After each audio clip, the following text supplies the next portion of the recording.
今日嘅娛樂新聞真係大鑊啦！碧咸個大仔布魯克林竟然寫千字文鬧爆佢老豆老母，呢件嘢真係比英超冠軍仲要震撼啊！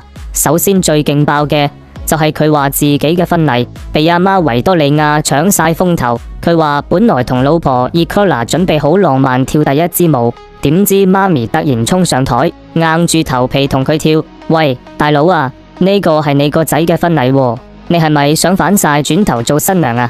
布魯克林話當時尷尬到想找個窿鑽入去，成個婚禮變咗媽咪嘅個人 show， 真係笑死人。仲有啊，佢話父母長期控制佢嘅人生，細個逼佢踢波，大個咗連佢拍拖做乜工都要管。佢話自己好似一隻被困住嘅金絲雀，冇自由冇自我，淨係識得活喺碧咸同維多利亞嘅光環底下。